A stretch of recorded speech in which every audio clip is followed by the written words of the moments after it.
Kaimere is a distant planet. It is defined by waves of life brought from Earth and set free to evolve independently in this new context. The indigenous life of the planet, swarms of microbes called magic by the people who live there, are what harvest Earth organisms and make copies on Kaimere. As the asteroid which concluded the Mesozoic never struck Kaimere, dinosaurs remain the dominant terrestrial megafauna. Most settlements in Kaimere are heavily fortified. After a quick glance, one could be forgiven for thinking that the known world is in a constant state of war. While Chimerans often have their share of conflicts, the past few centuries have had minimal engagements.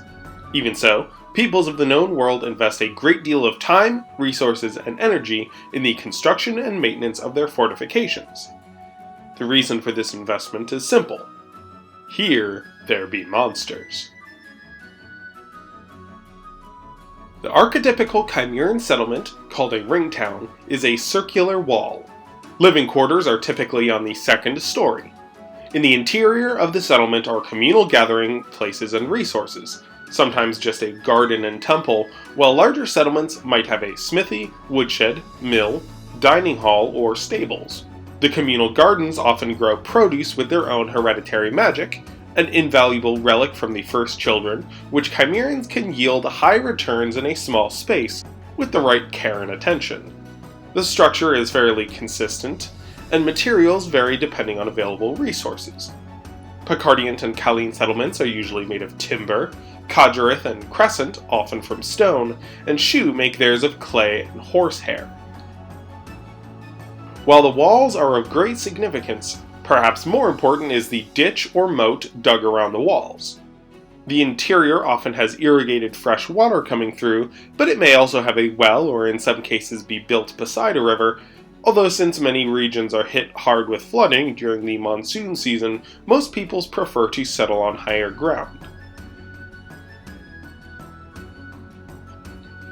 The structure of ring towns is found throughout the known world, from Picardia and Arvel to the southernmost Kaline Islands and northern Shu, and archaeological sites dating back to the first children, so similar construction, although ring towns became far more standard during the early years of the Age of Witches, corresponding to the first widespread trade network of Chimerans. For a while it was believed that Arvel had the earliest examples of this construction, but a site in Picardia predates the first Arvelith ring town by around 2,000 years. And one particularly ancient site in the Arvelith Highlands appears to have been made by Homo altus, a descendant of Homo erectus, which were indigenous to the known world before Homo sapiens ancestors of Chimerans arrived. These western giants, as they are often called in the trade language, still make ring towns, but as so much of their technology is made by replicating Chimeran tools, the ring towns were long dismissed as imitation before this site was found. There is much debate in the scholarly community as to who were the first makers of ring towns, with some think that they were taught to Chimerans by Homo altus, some believe they were a creation of Paleolithic Chimerans, while still others think these early sites are convergent and the true ring towns were an innovation of the Witch Kings. Regardless of their origins, all agree that ring towns are popular and indeed the default settlement of the known world because they are effective at keeping out most dangers in the known world, where it can feel like people are perpetually under siege. For all their formidable reputations, the Megaraptorans, big cats, cockroaches, and terror birds of the known world are not the biggest threats to settlements. True, these predators are known to go man-eater on occasion, and fortifications do help deter that, but they are not what prompt Chimeran peoples to invest so much in their walls. That title goes to the large herbivores. Ground sloths are a particular menace, with keen noses, a willingness to eat just about anything, and the more common species being proficient climbers and diggers, a simple fence will not keep them out. Fortresses must have their foundations plunging far deeper than is structurally necessary, and even then, pantries are often masked with strong scents and kept toward the middle of settlements. To make matters worse, the sloths are more likely to enter a settlement looking for trash are omnivorous, and associating people with food can result in man-eaters. Although the colossal Hookagor sloth may not be as much of an intentional threat as some of their smaller kin, their sheer size means that they could pull down walls less than 10 meters high with little difficulty if they smell some more appealing food inside than they can find without. Ale is particularly attractive, and there are numerous accounts of Hookagor in Arvel breaking into large settlements or while a festival is occurring, drinking several barrels of ale or lager, and pass out for a few days.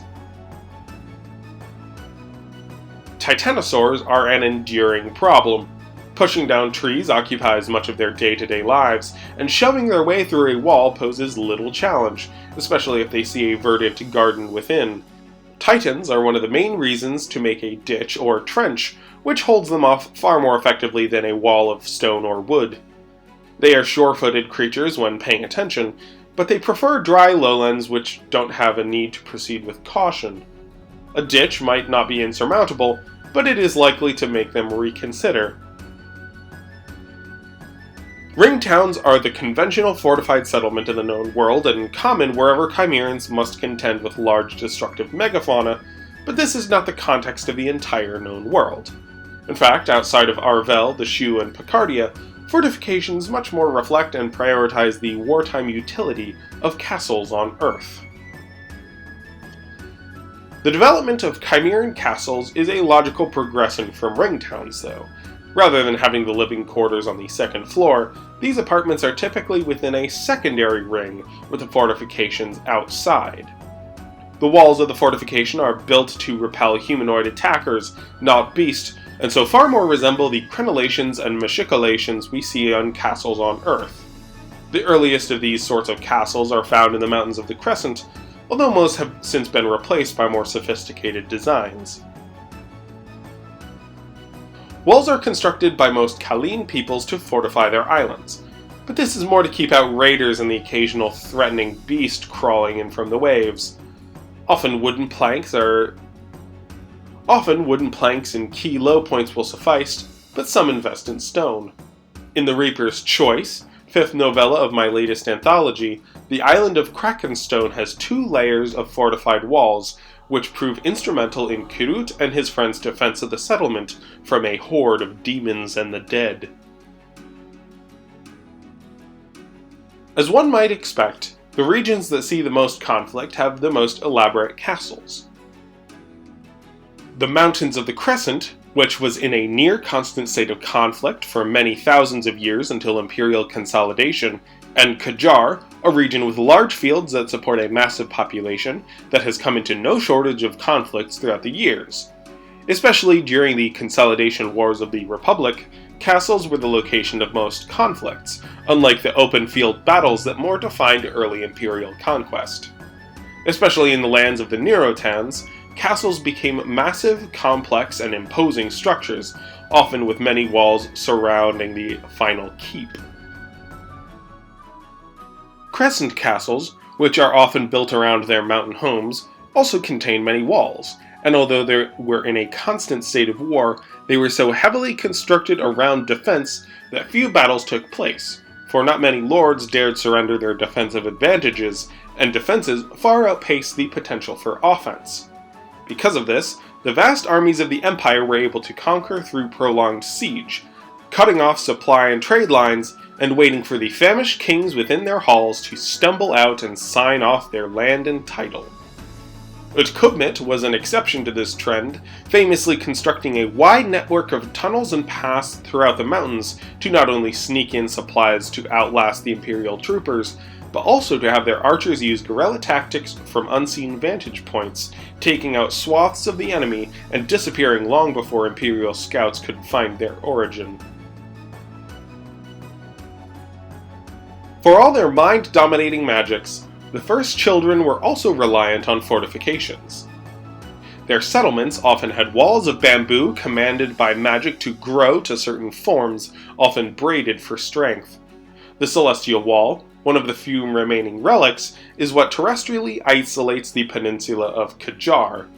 This great wall is maintained by magic, which sees the stone and foliage around it as its host, and prepares it to this day, even as earthquakes and storms seek to weather it down. While the Empire does not enjoy the luxury of a self-repairing wall to keep out threats, the bulwark of the Crescent, the Horizon's Embrace, is a vast structure which spans from the furthest coast of the Western Peninsula all the way around and south toward the Telmine Mountain provinces.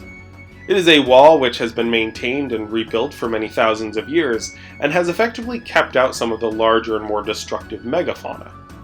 The Serid claim it was built in 7 days by the Witch Emperor and his dragon familiar during the Age of Witches. While there is good evidence that the First Siridic Empire did indeed contribute to much of the wall as it is known today, with its modern path and size being consistent, some of the foundations do date back into the Age of Demons, possibly even before the First Children, so the Siridic Empire is more responsible for connecting independent structures rather than making an entire continuous wall. Its endurance does have some traces of magic, which is no doubt a relic of the Age of Witches, and the Chakati Empire invests a lot of resources in maintaining this enormous structure, as many dangerous beasts on the other side are best kept away from large settlements. In a world so fraught with dangers, castles, fortifications, and great walls provide safety and peace of mind. Many scholars think this fosters and perpetuates a sense of isolationism and mistrust in outsiders. This may be true, but the reality is that walled settlements are often a necessity to survive in this dangerous world. Thank you so much to Connor for sponsoring this episode. It's long been an element in my world building, and you'll find plenty of references to walled settlements in my writing, but it was fun to compile this lore in a single format. Shout out to my Patreon patrons for your continued support. It's what enables me to make these weekly episodes alongside sponsorships. Views also go a long way, and I thank you very much for watching this week. I hope you've enjoyed. That's all for today. Next week, we will be finally getting to explore the elasmosaurs, a topic I've been wanting to dive into for almost a year now. Thank you so much for your patience on an episode I'm pretty sure I promised all the way back in January of this year. Stay fantastic, everyone. Cheers, folks!